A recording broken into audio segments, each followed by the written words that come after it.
The sky over Seoul turned dark at noon.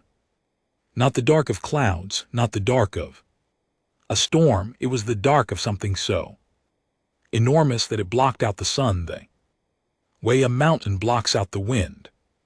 People stopped walking, drivers stopped their cars in the middle of the road. Children pressed their faces against classroom windows and stared upward with open mouths. Nobody moved, nobody spoke. The entire city went quiet in a way that no city of 12 million people had any right to be quiet. Then the broadcast started. Every screen on earth, every phone, every television, every public display, every military monitor in every government building turned on at the same moment. The image was the same. Everywhere, a tall, dark figure standing against a background of cold stars. Its body was covered in hard-scaled armor, the color of dried blood. Its eyes were flat and yellow like the eyes of something that had never learned to feel, and its voice, translated into every human language simultaneously by a system that should not have existed yet, was calm in the way that a blade is calm before it cuts. We are the Vorkai Dominion, the figure said. We have observed your species for 37 of your planetary cycles. We have completed our assessment by the biological and technological classification standards of the Dominion. Your species has been designated as Prey Class 4. This classification carries with it a full set of legal rights and obligations. Under Dominion law, you will be informed of those obligations in due course. Broadcast ended. For 6 seconds, Earth was completely silent. Then everything broke at once. Governments tried to scramble fighter jets. The jets were turned back by a containment field that wrapped around every major military installation on the planet. Within minutes, emergency calls flooded every defense network. World leaders tried to reach each other and found that their encrypted communication lines had been replaced quietly, invisibly, sometime in the past week, by a Vorkai monitoring system that let them speak to each other freely, because it no longer mattered what they said. Park Si-yeon was 29 years old that day. She was a junior strategic analyst for the Korean Defense Intelligence Bureau, sitting in a concrete briefing room 3 levels underground in a facility outside Chuncheon. She had a cold cup of coffee on the desk in front of her and a tactical readout on her screen that had stopped updating 30 seconds ago because the satellites feeding it had gone offline one by one, cleanly and without drama, like lights being switched off in an empty house.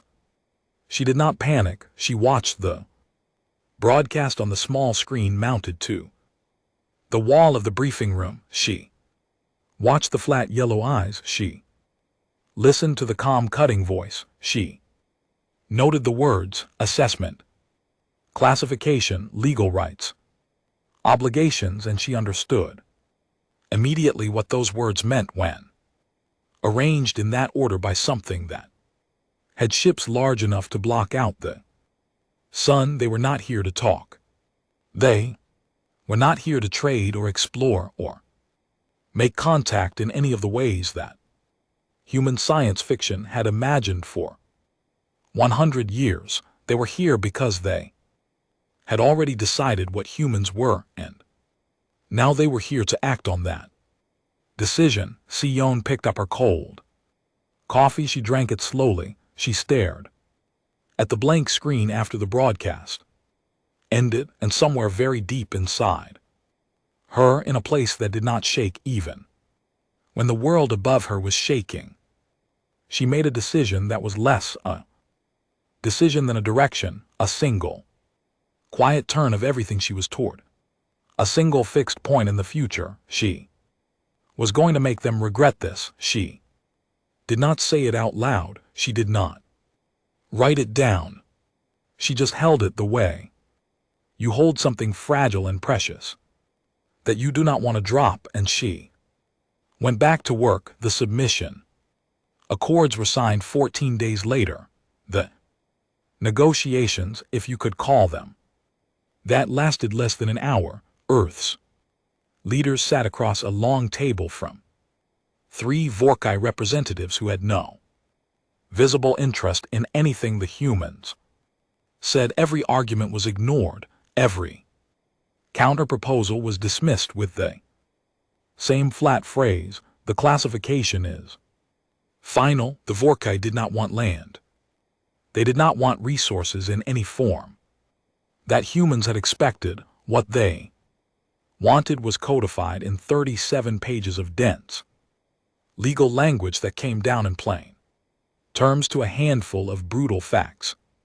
Human beings living in the inner colonies, Earth, Mars, and the 4 closest inhabited moons, would be left largely undisturbed so long as they made no military expansions and paid a regular biological tithe. Humans in the outer colonies had no such protection. The outer colonies were open. Vorkai hunting parties could operate freely. Vorkai science teams had full access for research purposes. Any human captured in outer colonial space became, under Dominion law, a legally classified piece of biological property. The word slave did not appear once in the 37 pages. It did not need to. The accords were signed. The leaders who signed them did so with shaking hands and dead eyes. Some of them told their people it was a temporary measure, a survival strategy. Humanity needed time. Some of them believed that when they said it. Some of them did not, but they all signed, and the Vorkai left 3 warships in orbit around Earth, not to threaten their representative explained, but simply as a reminder of the classification, a reminder of what humans were, according to the law of the most powerful empire the galaxy had ever produced. The raids on the outer colonies started within a month. Kang Jihun was 19 years old and living on Callisto Station when they came. Callisto was one of Jupiter's moons, small and cold and far enough from Earth that the people there had always lived with a particular kind of toughness, not the violent kind, but the quiet kind, the kind that comes from knowing that if something goes wrong, help is a long way away.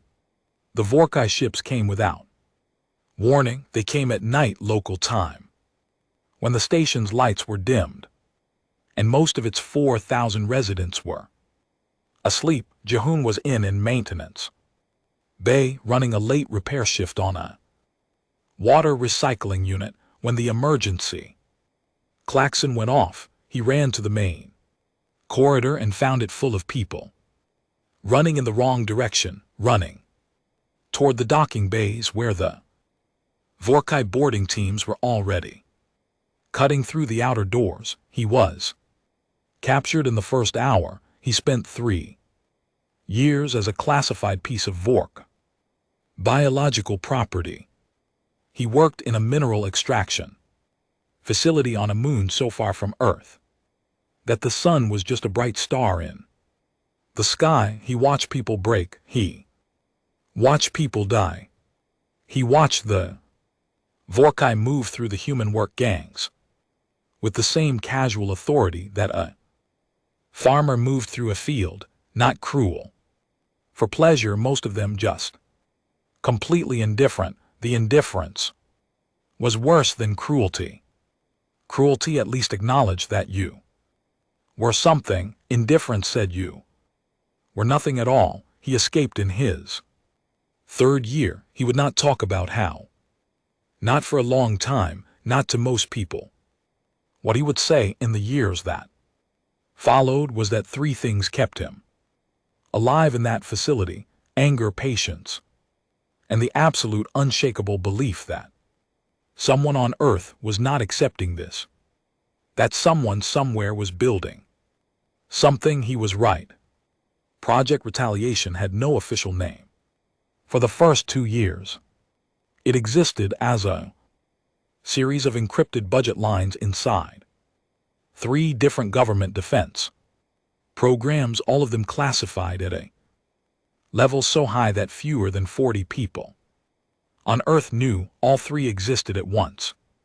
It had no building, it had no staff list, it had no director. Then Park Seon became its director, and it had all 3. She worked with the quiet intensity of someone who understood that the most important thing she would ever do was also the thing that, if done wrong, would mean there was no future in which to regret it. She gathered the best minds she could find, not the most famous, not the most celebrated, but the ones who were angry enough to work without sleep and smart enough to channel that anger into something useful. Dr. Han Min-jun was the first person she recruited. He was a materials physicist from Daejeon who had spent the past year locked in his university office reverse engineering fragments of Vorkuta hull plating recovered from a disabled scout ship that had crashed on Titan. He had filled 40 notebooks with observations and conclusions that his colleagues thought were too radical to publish. Seon read all 40 notebooks in a single night and knocked on his office door the next morning. "I want to build something," she said, "that will make them remember they were wrong." Han Min-jun looked at her for a long moment, then he picked up his notebooks and followed her out of the building. The hidden shipyards were constructed in phases over 5 years on the dark side of the moon. They were built underground, below the lunar surface, in tunnels carved by automated drilling machines that operated in complete radio silence. The materials were moved in shipments, disguised as routine lunar mining operations. Every person involved signed documents that did not legally exist and understood that if any of this was discovered, the Vorkuta would not just punish the project, they would punish Earth. That understanding did not slow anyone down. If anything, it made them faster. Ambassador Lee Seon was the one who bought them the time they needed. She was Earth's official diplomatic face to the Vorkuta, a role that required her to sit in rooms with beings who viewed her as property and to smile and speak calmly and show no hatred, no fear, no contempt. She was extraordinarily good at it. She asked questions that delayed decisions. She raised procedural concerns that added months to every Vorkuta administrative process. She sent reports and filed requests and proposed frameworks that the Vorkuta technically had to respond to under their own legal code. And the responding took time, and the time was exactly what Seon needed. Lee Seon smiled at the Vorkuta. For 10 years, nobody who knew what she was doing ever forgot that. On the morning of March 14, 2041, Park Seon stood in the command center of the primary lunar shipyard and looked at the readout on the main display. 312 warships, fully armed, fully crewed, built from human engineering and improved Vorkai technology, and 10 years of fury that had been refined carefully into something cold and precise and ready. Beside her stood Commander Kang Jae-hoon, who had returned to Earth 6 years ago, who had walked into a military recruitment office with scars on his hands and a look in his eyes that made the recruiting officer reach for the phone immediately to call someone more Senior, he had risen through Project Retaliation's ranks with a speed that surprised everyone except the people who had looked into his eyes. Ready, Sion asked him. He did not look at the display. He was already looking at the exit corridor, at the path that led to his ship. I've been ready for 10 years, he said. Sion nodded. She turned back to the display. She looked at the 312 ships one more time.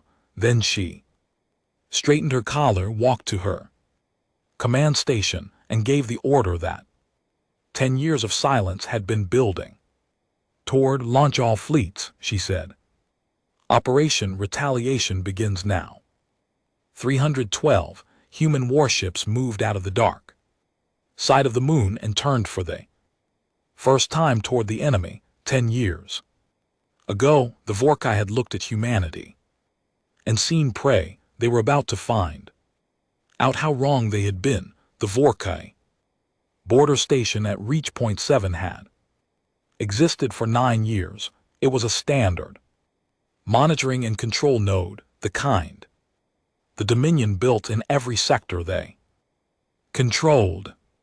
It had a crew of 400 Vorka personnel, a complement of 12 patrol ships, 2 heavy gunships for enforcement operations, and a communication array powerful enough to reach the Dominion's home system in less than 30 seconds. It was not a combat station, it was an administrative one.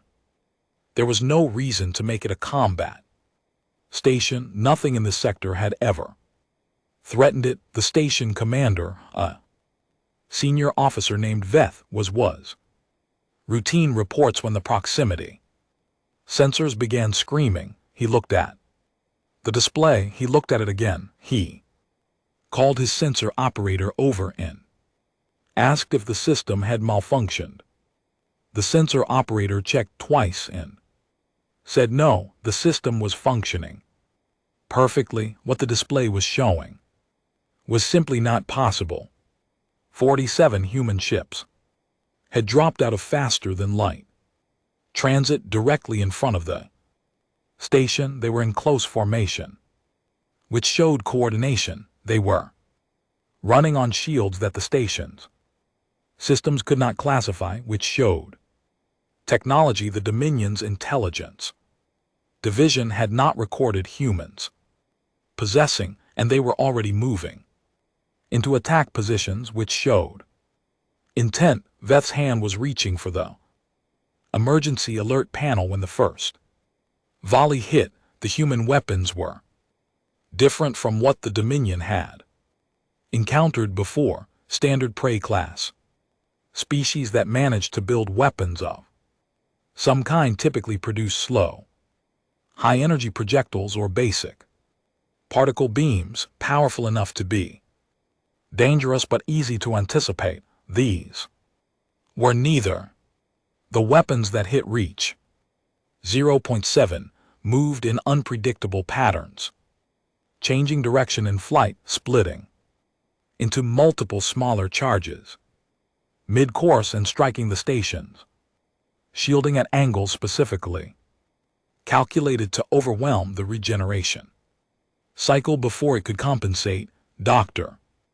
Han Min-jun had spent 7 years studying every weakness in Vorkai's shield technology. The weapons he designed were not built to overpower those shields. They were built to confuse them, to hit them in the places and sequences that the shield systems were least prepared for. The station shields failed in 4 minutes. The station itself lasted 9. At that same moment, 600 light seconds away, Commander Kang Jae-hoon's first strike fleet came out of transit at the edge of the Vorkai's primary border defense line.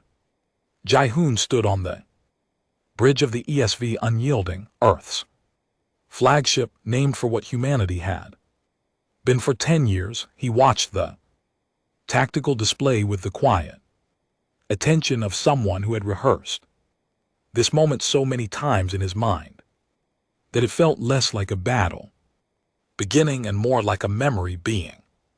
Confirmed, the Vorkai border fleet was larger than his. They had 109 ships too. His 80 bigger ships on average, more heavily armed by the raw numbers, and they were scrambling to respond to the sudden appearance of a human fleet in a location where, according to everything they knew about human capability, no human fleet should have been able to reach. That confusion was the first weapon. All ships full formation. Advance, Jihoon said. Target priority. As ordered. Fire on my command.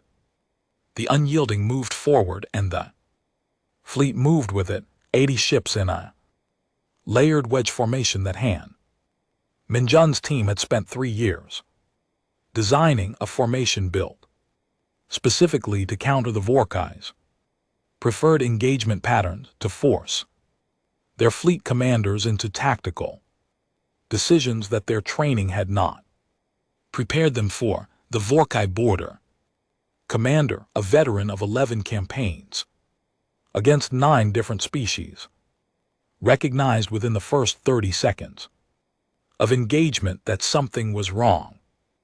Not wrong in the sense that he was losing, not yet wrong in the sense that the battle was not behaving the way it should. The humans were not advancing recklessly. They were not making the errors that less experienced species made in their first real fleet engagements. They were moving with the controlled precision of an enemy that had trained for exactly this confrontation against exactly this opponent. He sent an emergency signal to the Dominion Command Network and prepared his fleet to fight. He was a capable commander. His crews were trained and experienced. They fought hard. The battle lasted 3 hours and 20 minutes, which was longer than most people in the human fleet had expected. But the outcome was never truly in doubt, because the Vorkai commander was fighting a battle he understood, while Jihoon's fleet was fighting a battle it had been specifically built to win. When it was over, 41 Vorkai ships had been destroyed, 31 had been disabled and captured, and 37 had broken formation and retreated in the direction of the Dominion's interior. Jihoon had lost 9 ships. He had not wanted to lose any. He had planned not to lose any, but 9 out of 80 against an enemy fleet of 109 in a straight engagement. Even Han Myung-jin, who was watching the battle data in real time from the Lunar Command Center, went quiet when the numbers came in. Jihoon's communications officer flagged him. Commander, we have a transmission lock on the Dominion's primary border command frequency. Admiral Park's authorization for the message is confirmed. Jihoon had written the message himself. He had written it 11 times over the past year, changing small things each time, trying to find the exact weight of words that carried what he wanted to say without anything extra, without anything that weakened it. He was satisfied with the final version. It was short. Transmit. He said. The message went out on the Dominion's own primary command frequency, in the Vorkuta's own language, to every military installation and command center they operated in the sector. It said, 10 years ago you called us prey. We have spent 10 years preparing our response. This is the first part of it. There are more parts. You should prepare yourselves, but we do not think preparation will help you.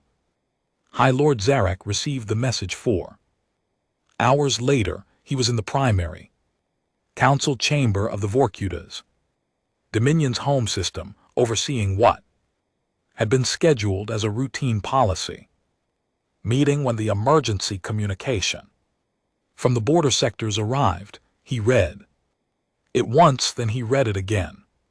Then he looked at his senior military advisor, hulking Vorkuta general named Drosk, and he said nothing for a very long time. The battle reports came in while he was still reading the human's message. Reach. Point 7 gone, the border fleet at Corridor 9 destroyed, the monitoring stations at 5 additional positions along the human sector boundary gone.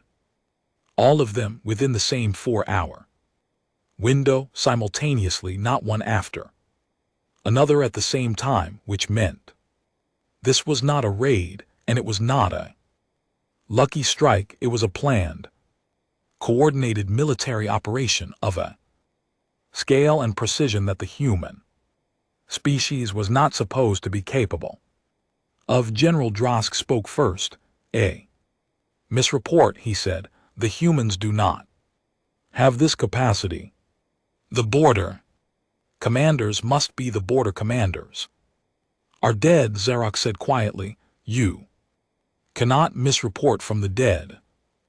Chamber was very still. Zarok read the message one more time. He focused on the last line. We do not think preparation will help you. He recognized what that line was. It was not a taunt. It was not the emotional outburst of a prey species that had gotten lucky in a first engagement. It was a professional assessment delivered with professional confidence by someone who believed it completely because they had the data to support it. He looked at General Drosk. How long to mobilize the 7th War Fleet? 6 days, maybe 5 if 5 days, Zarok said. Send the 7th War Fleet, all of it. I want the human fleet command destroyed. I want whatever shipyards they have been hiding found and eliminated. I want this ended quickly. He set the message down. His yellow eyes were flat and still. They are prey, he said, and his voice carried the weight of someone who had said something true 10,000 times and never had reason to doubt it. Prey that has grown teeth, but teeth do not change what something is. No one in the council chamber said anything. Most of them believed him. A few of them, the ones who had read the battle reports most carefully, were not sure they did, but none of them said so. Admiral Park Sian received the intelligence report on the Vorkai's response 6 hours after the first strike was completed. She was in the lunar command center, sitting with a team of 12 analysts who had been monitoring every Vorkai communication channel they had managed to tap over the past 3 years. The news that the 7th War Fleet was being mobilized did not surprise her. She had expected it. She had in fact planned for it with the same careful thoroughness that she planned for everything. They're sending the 7th, her communications director said. All of it. Good, Shin said. Her communications director looked at her. Good. We need them to commit their best assets early, she said. She pulled up the tactical projection for the 7th War Fleet's likely route and overlaid it with the defensive grid that the 2nd and 3rd human fleets had spent the last 48 hours moving into position along. The projection showed what she had hoped it would show. The 7th War Fleet's most probable advance route passed through 3 separate zones where human forces were already waiting, dug in and ready. Positioned. The Vorkai's long-range scouts would not identify until it was too late to matter. She had not built a fleet for a single battle. She had built a campaign. Every strike, every response, every position, they were all connected like a mechanism that had been assembled.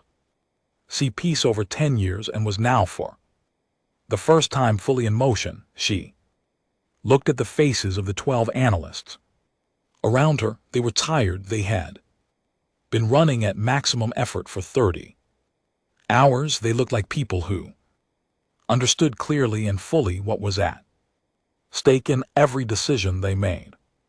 She was proud of them in a way that she did not say out loud, because there was still work to do, and sentiment was a thing for later. Tell the second and third fleets to hold positions, she said, and get me aligned to Commander Jihoon. I want his status, and I want his assessment of the enemy's response time in his sector. She turned back to the projection display and began reviewing the next phase of the operation. In 5 days, the Vorkai's best war fleet would come, looking for what they thought was a prey species that had gotten lucky. They would find something else entirely. The Vorkai 7th War Fleet was the most powerful military force in the Dominion's arsenal. It had broken the Solhari Collective in 6 weeks. It had ended the Preth Uprising in 11 days. It had smashed the last coordinated resistance of the Dorka Confederation. 40 ships, some of the best fighters the Confederation had ever produced in a single afternoon. General Drosk had commanded the 7th for 12 years, and in those 12 years it had never once failed to do what it was sent to do. He was confident. He had read the battle reports from the border sectors carefully, and he had noticed things in those reports that he felt his fellow council members had missed. Yes, the humans had struck quickly and simultaneously. Yes, they had shown better technology than expected, but the 7th Warfleet had 280 ships, heavy cruisers, strike carriers, and the 3 dreadnoughts that had never been touched in combat. The humans, based on all available intelligence, had at most 300 ships, and many of those were likely lighter classes. In a straight engagement, numbers and weight of armor would decide it, the way they always did. Drosk was so confident that he did not send scouts ahead of his main formation. That was the mistake that Si Uyen had counted on. The 7th War Fleet entered the Helix Corridor, a region of dense stellar dust clouds that was the fastest route between Vorkai core space and the human border sectors. At full advance speed, it was a good route, fast, navigationally reliable, and the dust clouds disrupted certain kinds of long-range detection, which worked in the 7th's favor when approaching an enemy position. It also disrupted the 7th's own long-range detection. What Drosk's fleet did not see until they were already inside the corridor was that the human 2nd Fleet was positioned along the corridor's southern wall, running completely dark. No engine emissions, no active sensors, nothing that the 7th's forward detection systems could identify through the dust. 86 ships silent and waiting. The human 3rd Fleet was at the corridor's exit point, spread across a 300,000 km defensive line that covered every viable exit vector. 91 ships, and ahead of the 7th, moving slowly and visibly as if falling back in retreat, were 22 human ships from a fast attack squadron, decoys moving just fast enough to stay out of easy weapons range, drawing the 7th forward into the corridor's deepest point. Commander Kang Jae-hoon was not part of this phase.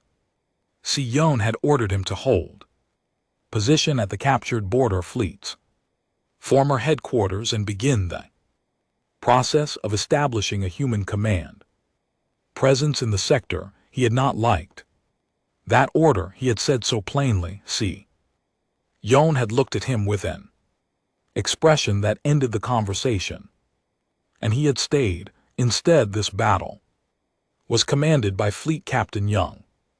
Dion, a quiet woman from Busan who had spent 8 years as a civilian cargo pilot before Project Retaliation, recruited her and who had a talent for spatial thinking that Han Min-jun described as genuinely frightening. She watched the seventh enter the trap from the bridge of her flagship, running silent with the rest of the Second Fleet against the corridor wall, and she counted the Vorkai ships as they passed her position. She counted the intervals between their formation groups. She counted the distance to the corridor's deepest point, where the decoy squadron was still drawing them in when the last Vorkai cruiser had passed her position, and the entire 7th Warfleet was inside the corridor. She pressed the transmit key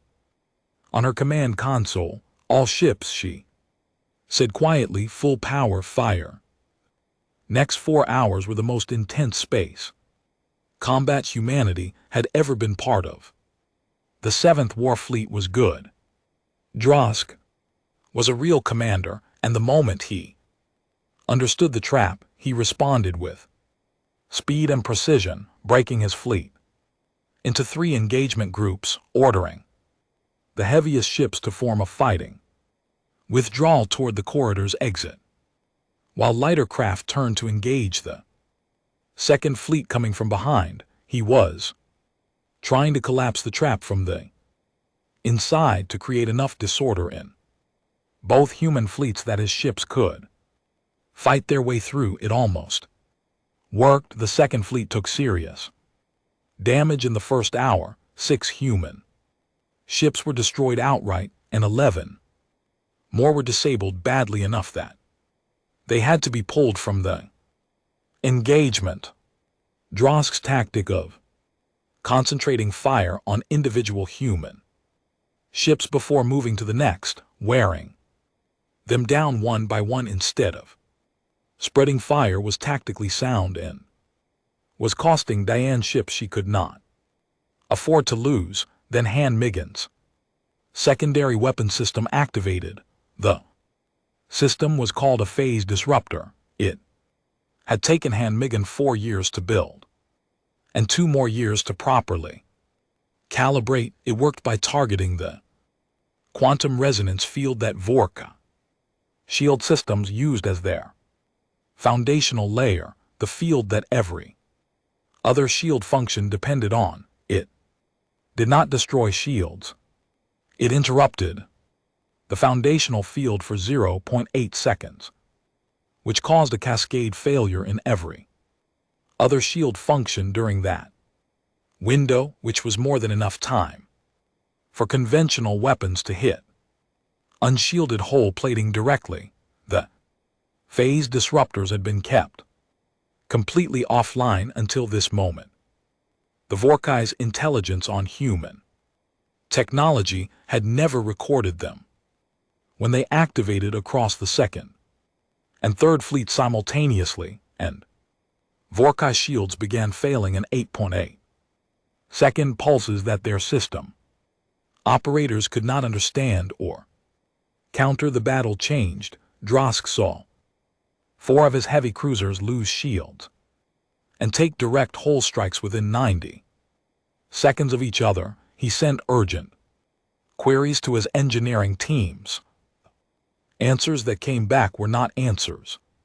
His engineers did not know what was happening. They reported sensor readings that contradicted each other and shield regeneration cycles that were failing in patterns that matched no known weapon system in the Dominion's library. He pulled the heavy cruisers back. He reorganized. He was still trying to find the corridor exit, but the Third Fleet was waiting at the exit, and the Third Fleet now had phase disruptors running. The 7th Warfleet retreated. It was not a rout. Drosk maintained enough order that roughly half his fleet made it back out of the Helix corridor in a coherent formation, but that half was badly damaged. Many of those ships were running on reserve systems, and they 3 dreadnoughts that had never been touched in combat. 2 of them had deep hull breaches. They would not be fighting again for months. Of the 7th's 280 ships, 94 had been destroyed, 61 had been captured by the human boarding teams or had simply stopped fighting and transmitted surrender signals, a thing that Vorkheim military ships were not supposed to be able to do, because surrender was not a concept that existed in Vorkheim military protocol. But when phase disruptors killed your shields and you watched 3 ships around you come apart, concepts that did not exist had a way of becoming real. Very quickly, humanity had lost 31 ships, 31 against the Dominion's most powerful war fleet. Dayan filed her battle report with Admiral Sion without comment. The numbers spoke for themselves. In the Dominion's council chamber, the silence was different now.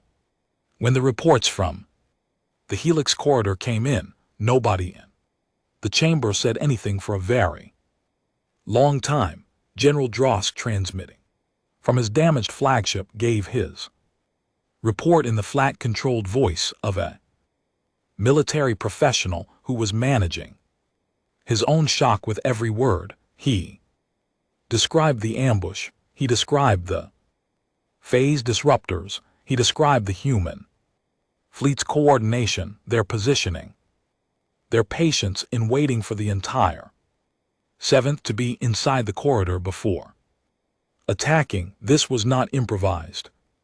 Drosk said this operation was planned over a long period. The humans had foreknowledge of our response protocols, our for fleet routing preferences, and our formation doctrine.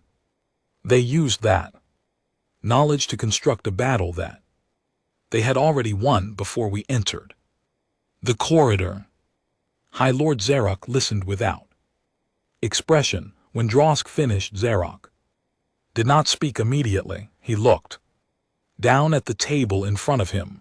The table was made from the processed hull of the first ship he had ever commanded, a decorative choice that was traditional for Vorkai High Lords. It was beautiful, dark and hard. How long to rebuild the 7th to combat readiness? He asked. Drosk paused before answering. 4 months, possibly 5. What fleets remain at full readiness? The 4th is at 70%. The 9th is intact but deployed in the Solari sector. Then call back the 9th, Zarok said, and convene the full military council. I want every available asset assessed for immediate deployment. One of the council members, a civilian administrator named Vec, who had managed the human sector's resource operations for the past 8 years, raised his head. High Lord, may I speak? Zarok looked at him. The humans have demonstrated a level of military preparation that we did not assess as possible, Vec said carefully. Our classification of this species was based on data that is now demonstrably incorrect. The standard response protocol in cases where intelligence data proves incorrect is, I know the protocol, Zarok said. Then you know that we are required to reassess the classification. If humans are no longer Prey Class 4, then the submission accords and all associated the classification stands, Zarok said. Vec stopped. He looked at the High Lord. He had the expression of someone who wanted to say more and understood that saying more would not go well. Classification stands, Zarok repeated.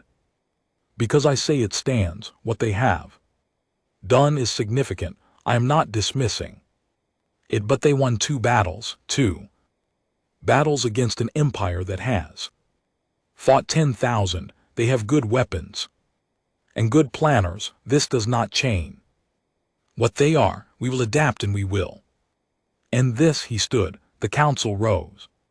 With him, prepare the Ninth Fleet for immediate departure, he said, and begin the response protocol for species that have exceeded their prey.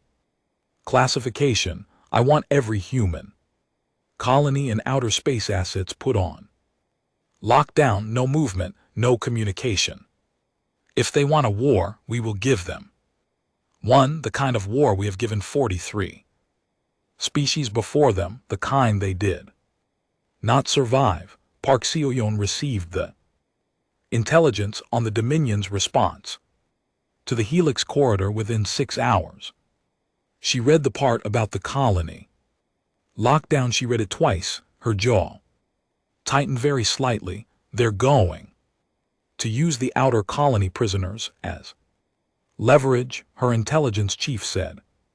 Standard Vorkai protocol for species resistance, they've done it before. They locked down the slave facilities, cut off all outside contact, and threaten mass termination if the resisting species continues operations. How many humans are currently in outer colonial detention facilities? Seo-yeon asked. Our last confirmed count was 43,000. Real number is probably higher. Seo-yeon was quiet for a moment. She had known this was coming. She had planned for it. The plan did not make the number easier to hear. Then we moved to phase 3, she said. Now, not in 2 weeks.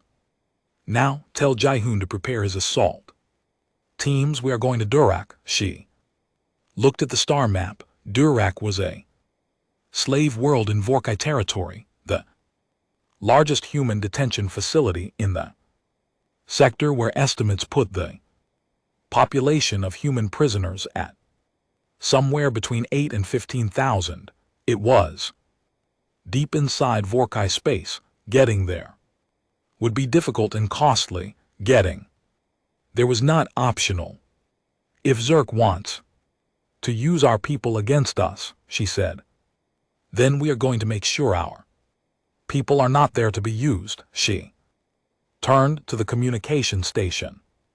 Get every fleet on the new timeline. We are not waiting anymore. We are going in. Durak was not a planet that had been built for human beings. It was cold in the way that places far from their sun are cold, not dramatically, not dangerously, but persistently and without mercy, the kind of cold that gets into joints and stays there. Its sky was a dull orange-gray, lit by distant star that provided light without warmth. The ground was mostly flat and covered in a grayish mineral dust that got into everything and smelled faintly of copper.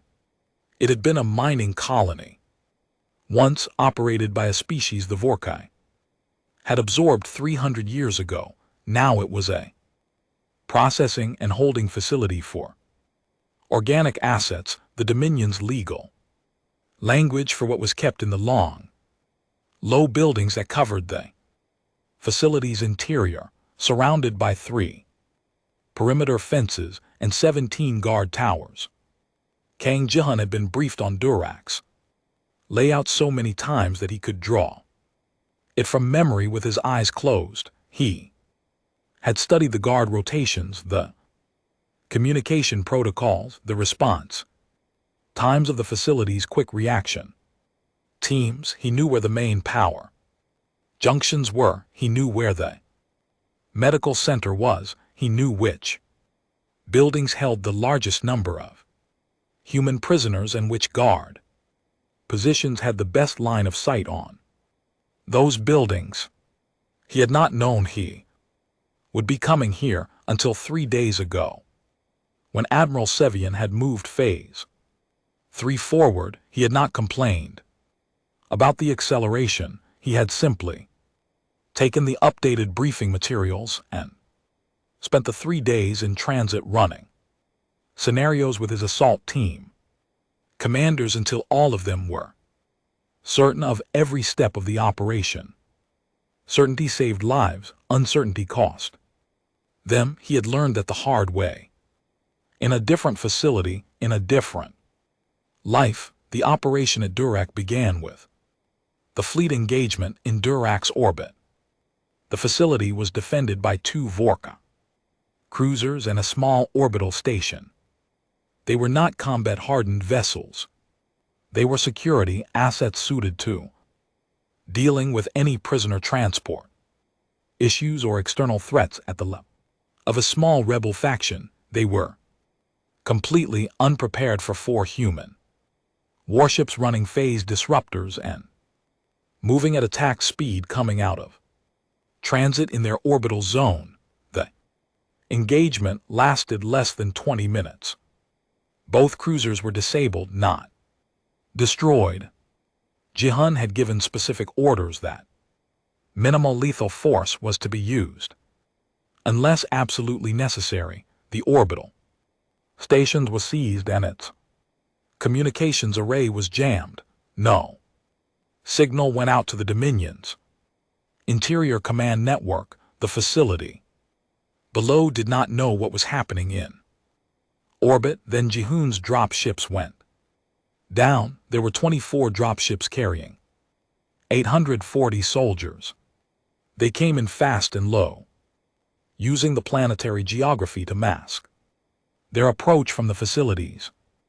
Ground-based sensors, the first 4 ships hit the perimeter fence generators before the ground crew knew they were. They're taking out the fence in sections. The next 8 ships landed inside the perimeter, disgorging soldiers who moved immediately to the guard towers and the main gate control centers. The Vorka facility guards numbered 300. Some of them fought, most of them confronted with a sudden and organized assault by humans carrying weapons they had never seen before from an outside force that had clearly planned every step of this operation with precision. Surrendered faster than their training suggested they should. There is a specific kind of shock that comes from discovering that the thing you assumed was small and manageable is neither, and it does something to the decision-making of even trained soldiers. The facility's inner doors were opened by the control center team. Within 11 minutes of the first dropship landing, Jihun went in on foot. First building he entered held 312 people. They were in a large communal space, a holding area, not cells, because keeping prey-class assets in individual cells was inefficient. They were sitting or lying on the floor in groups, most of them in the gray facility issue clothing that had replaced whatever they had been wearing when they were taken. Some of them had heard the sounds of the assault and were pressed against the far wall. Some of them were standing watching the door with the tense, wary attention of people who had learned not to trust sudden changes. When the door opened and a human soldier walked through it, wearing armor marked with Earth's flag, a design that had been quietly changed sometime in the last year to include a new element, a deep navy field with the planet's outline, and below it a single word in 12 languages that had replaced the old United Nations emblem. Many of the people in the room did not react immediately, not from indifference, from a kind of protective numbness that the mind builds around hope when hope has been dangerous for too long. Then a woman near the back of the room said something that was barely audible. She said it in Korean, and it was only 2 words, and Jihun, who was close enough to hear it, translated them to himself automatically. They came. After that, it was not quiet anymore. Jihun did not speak. He had planned several things to say when he walked into the first building. He had thought about those words carefully, but when the moment came, There was nothing to say that was equal to the sound in that room, so he said nothing. He just stood at the door and made sure the path out was clear. The liberation of Durac took 6 hours. Every building was cleared, every prisoner was accounted for. The medical teams that had come with the assault force moved through the facility, identifying those who needed immediate care, which was most of them not from acute injury but from the compound damage of years of inadequate food, inadequate rest, inadequate medical attention, and the specific kind of harm that is done to person when they are treated consistently and systematically as something that has no right to comfort or care. The number of human prisoners at Durac was 9,614. 9,614 people who had been taken from Earth's outer colonies, from transport ships, from cargo vessels, from stations and outposts that the submission accords had placed outside the zone of protection. Most of them had been in the facility for years. Some had been there since the first year of the accords. A few of them, the ones with the quietest eyes and the most careful way of moving, had been there almost as long as the accords themselves. Jihoon found one of them in the medical building. She was sitting on a cot letting a medic treat a wound on her forearm that had not been properly cleaned in weeks. Her name, he learned from the intake processor, was Shin Bomi. She had been taken from Callisto Station in the same raid that had taken him. She was 32 years old now. She looked older. Callisto, he said. She looked up at him. Year 1, she said. Me too, he said. She looked at him for a long moment, then she looked at the Earth flag on his armor. I didn't think anyone was coming, she said. Her voice was flat and very tired. I thought about it. I told myself to keep thinking about it, but after a while she stopped. I know, Jihoon said. She nodded slowly. She looked back at the medic working on her arm. Are there more, she asked, other facilities? Yes, Jihoon said. We're going to all of them. Admiral Park Seon had made a decision before the Durac operation launched. She had debated it with her communications team for 2 hours and ultimately overruled the objections because she believed, not just hoped, but believed that she was right about what it would do. She opened the liberation of Durac to the galaxy-wide communication network, every major channel, every frequency that other species monitored. She broadcast the footage from the drop ship cameras, the facility cameras, and the helmet cameras of Jihoon's soldiers. In real time, 9 hours of footage from the first drop ship landing to the final building, cleared with full audio, subtitled in 12 languages and 4 additional alien communication formats. The Vorkai immediately tried to block the broadcast. They were partially successful in their own controlled sectors, but the network did not run only through space. The Dominion controlled, and there were receiver systems operated by other species. Species the Dominion had conquered. Species the Dominion managed as client state. Species that sat nervously on the Dominion's borders and had been watching the past week's events with growing, carefully concealed attention. It picked up and rebroadcast the signal before any suppression effort could stop it. By the time Seoyan's team finished the transmission, the footage had reached every inhabited system within 400 light-years. The response was not immediate. It was not loud, but it was real. Intelligence reports began coming in over the next 48 hours. Quiet inquiries on back-channel frequencies from 3 client species of the Dominion asking for information about humanity's military operations, a formal communication from the Dorka Confederation's remnant government, not an offer of alliance, not yet, just a communication establishing that a channel existed, and from 6 different independent monitoring agencies operating in neutral space.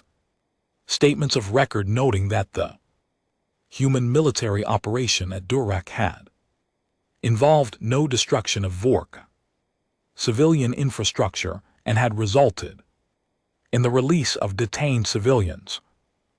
Characterization of the operation that was technically neutral and practically significant. The Vorka had spent 40 years building the galaxies, understanding of themselves as an unassailable power, the image of 9,000 humans walking out of a Vorkai facility behind soldiers wearing Earth's flag was doing something to that understanding, quietly and steadily, the way water does something to stone.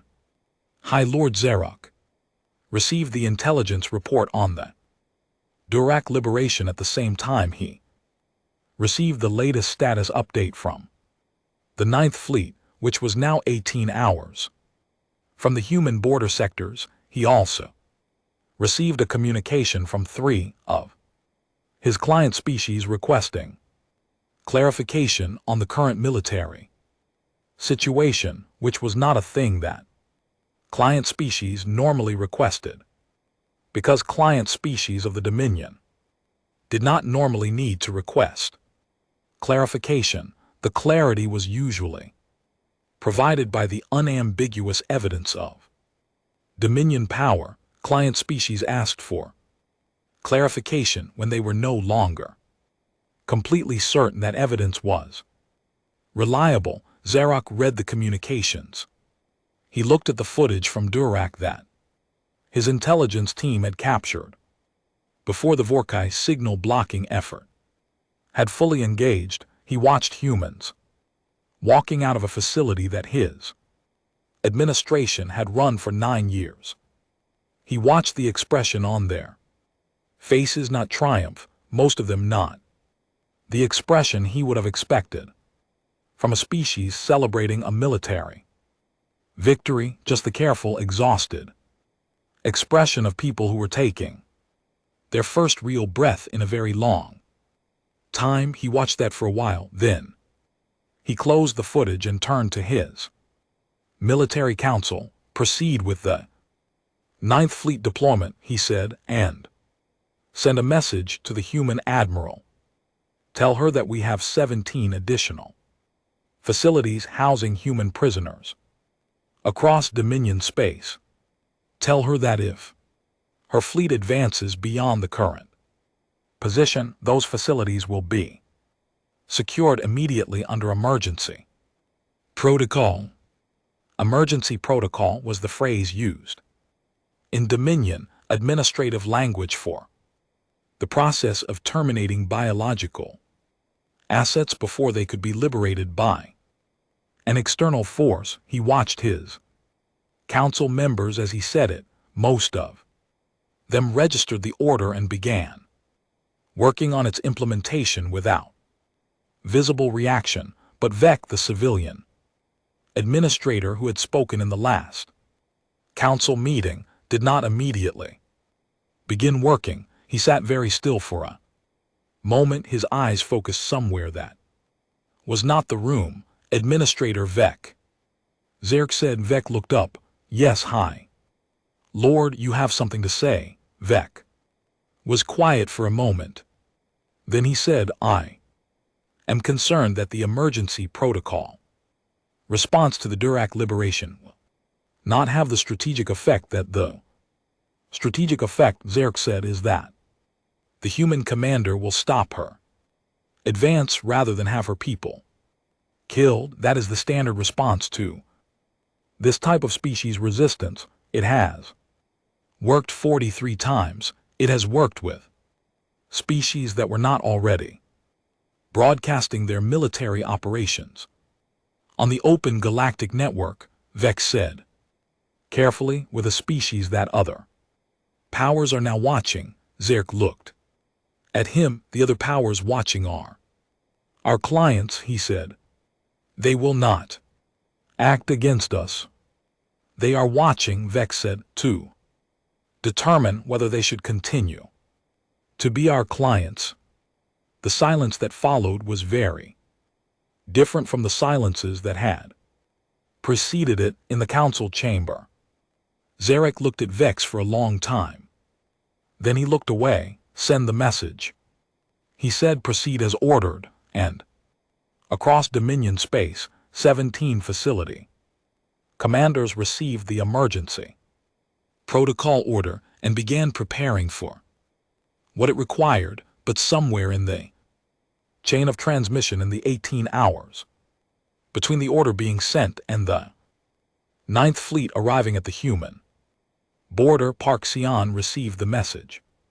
She read the threat. She read it carefully and completely. She did not look frightened.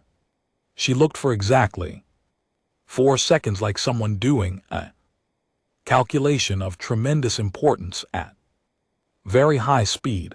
Then she began issuing orders, and the orders were not the orders of someone who had been stopped.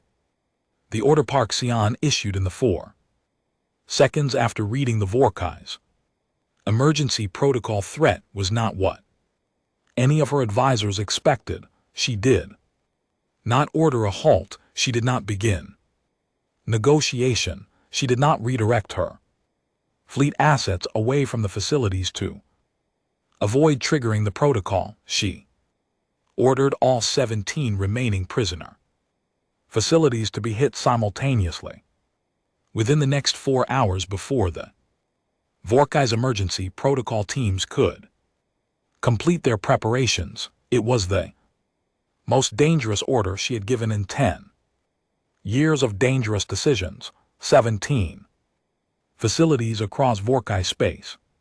Most of them were in defended positions. Her available fleet assets were already stretched across 3 active engagement zones. The math of putting enough ships at 17 points simultaneously in 4 hours without depleting any engagement zone so badly that it became vulnerable was the kind of problem that her tactical planning team had been running quietly in background simulations for 6 months without ever being told directly why.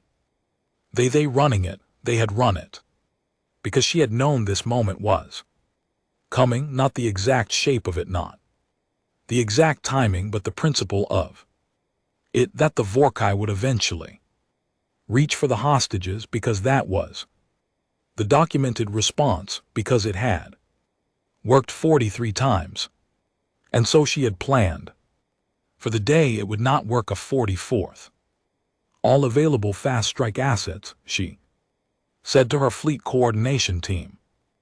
Every ship not currently in a committed engagement. I want 17 simultaneous assault formations at these coordinates. 4 hours. Tell them they do not wait for confirmation. They do not wait for updated intel. They go now. Her senior tactical officer pulled up the asset availability readout. He was quiet for a moment, then he said, Admiral, if we pull fast strike assets from the Northern Engagement Zone, the Ninth Fleet is going to have a problem in the Northern Engagement Zone. Regardless, Saiyan said, because in 4 hours I am taking the Unyielding and the primary fleet to Vorkai Prime. The room was very still. We are not waiting for the Ninth Fleet to come to us, she said. We are going to them, past them. We are going to the home system. She had not planned to go to Vorkai Prime this early. The original timeline had that move as the final stage. Culminating action after months of attrition had reduced the Dominion's military response capacity to a level where the home system assault would be. Decisive without being catastrophically costly, she had planned it for later. Because a premature move on Vorka Prime, if it failed or if her fleet was badly damaged in the approach, would undo everything, but Zarak had changed the calculation by threatening 43,000 people, and Saiyan had made her career by being the person who updated her calculations faster than the enemy expected. Commander Kang Jae-hoon received her transmission 6 minutes after she gave the order. He read it on the bridge of the Unyielding, which was currently in orbit above Zarak, overseeing the continued evacuation of freed prisoners. She's going to Vorkai Prime, his communications officer said, in the clear-throat tone of someone who was simultaneously reporting a fact and asking a question about their own emotional response to it. Yes, Jae-hoon said. That's yes, Jae-hoon said again. He looked at the tactical display. The simultaneous 17 facility operation was already beginning to appear as fleet movement on the strategic map. Fast strike groups burning hard toward their assigned coordinates, racing the clock. He watched them for a moment. Have the last prisoner transports cleared the surface? He asked. 30 minutes, sir. Then we joined the admiral, he said. Get the fleet ready to move. The 17 simultaneous facility operations were not clean. 4 of them went perfectly. The strike teams arrived before any preparation for emergency protocol had begun. The guards surrendered quickly, and the prisoners were out before anything terrible could happen. 7 more went hard fighting. Casualties on both sides. Buildings breached and entered under fire. 3 of the facilities had begun emergency protocol procedures when the strike teams arrived, and the strike teams got inside in time to stop those procedures at a cost of lives that Jae-hoon would read about later in the casualty reports, and that Sion would read about at the same time, alone in her quarters without anyone present. 2 facilities were not reached in time. 412 people. Sion read that number in the report. She held it in the way that people in command hold the worst numbers, not setting them aside, not absorbingly, but keeping them visible, because visible things can be accounted for, and accounted for things cannot be used to pretend that a decision did not cost what it cost. She had known the simultaneous operation would not be perfect. She had known it would cost lives. She had made the decision anyway, because the alternative, waiting, negotiating, giving Zarka time to complete the emergency protocol across all 17 facilities, would have cost far more. The math was right. The math being right did not make the 412 into something else. She filed the report. She went back to work. The approach to Vorkuta Prime took 21 hours. The 9th Fleet now stranded in a defensive response to the 17 simultaneous operations and unable to regroup in time to intercept the primary human fleet, sent warnings and threats ahead of Saion's approach. 3 defensive picket lines tried to engage her fleet and were pushed aside, with losses that would have been severe in an earlier phase of the war, but now, with phase disruptors standard across, her fleet and her crews battle-hardened from 2 weeks of continuous engagement, were manageable when the human fleet entered Vorkuta Prime's outer system. The planet's orbital defenses activated.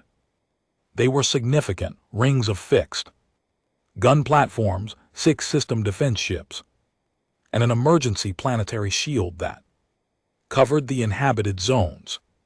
Saiyan did not try to break through the planetary shield. She did not try to destroy the defense platforms. She set her fleet in a complete encirclement of the system. And then she waited and she broadcasted. She used the same galaxy-wide network that she had used for the Durac liberation. She opened every channel. She transmitted to every frequency, and she spoke directly to the Vorkuta people, bypassing their military command, entirely in their own language, in simple and clear language that did not threaten and did not beg, that simply explained with evidence what had happened and what was now true. She told them that their fleet had been defeated in engagement. After engagement, she provided the battle data ship by ship. She told them about the Helix Corridor, about the border sectors, about the 7th War Fleet. She showed them the footage from Durac. She showed them without editorializing what their facilities had looked like from the inside. She told them that humanity had no desire to destroy their world or harm their civilian population. She said that humanity had one requirement, that the submission accords be dissolved, that all human prisoners be released, and that the Dominion's military forces stand down. And then she said something that nobody in the Vorkai Council chamber expected her to say. She said that if those requirements were met, the human fleet would withdraw from Vorkai Prime, and a permanent diplomatic channel would be established.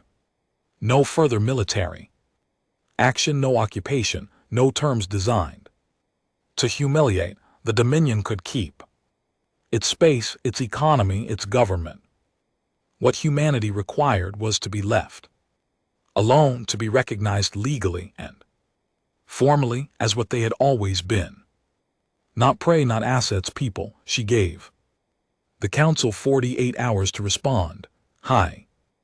Lord Zarok received the broadcast in the Council chamber. He watched his council listen to it. He watched their faces as the battle data appeared, ship by ship, engagement by engagement, a complete accounting of the past 2 weeks that left no room for minimization or favorable interpretation. He watched Administrator Vex's face in particular. Vex was a politician, which meant his face was usually carefully controlled.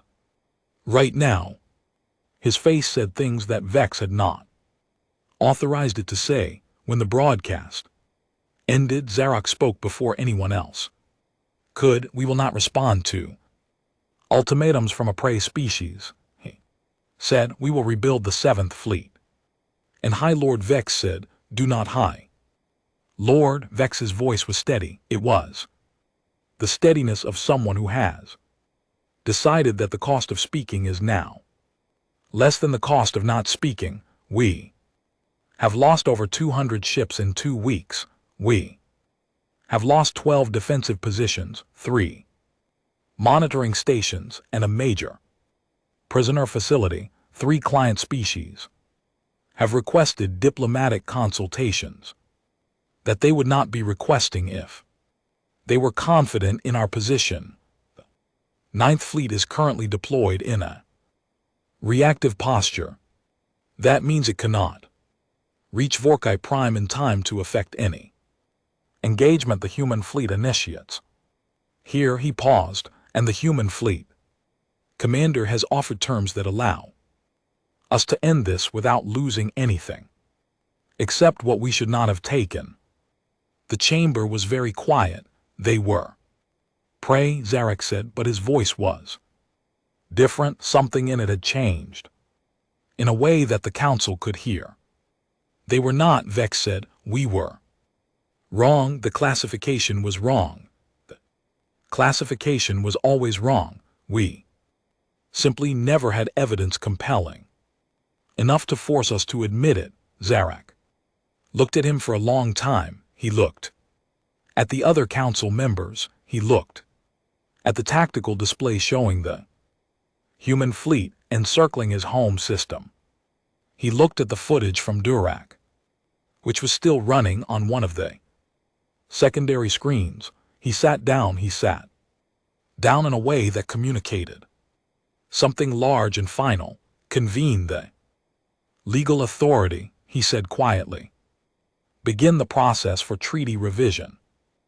Ambassador Legion sat at the head of the negotiating table. It was not the same table where the submission accords had been signed 10 years ago. It was a table on a neutral orbital station, the space between human and Vorka territory, a location selected by Suyun's team specifically because it was not in Vorkai space and not in human space. The symbolism was intentional.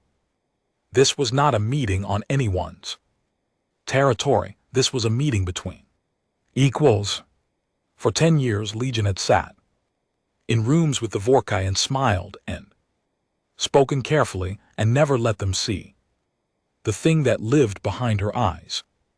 She did not need to do that anymore. She sat in her chair with her hands folded on the table in front of her, and she looked at the Vorkai delegation across from her, led not by Zarek, who had sent representatives, which itself said everything, and she was simply herself.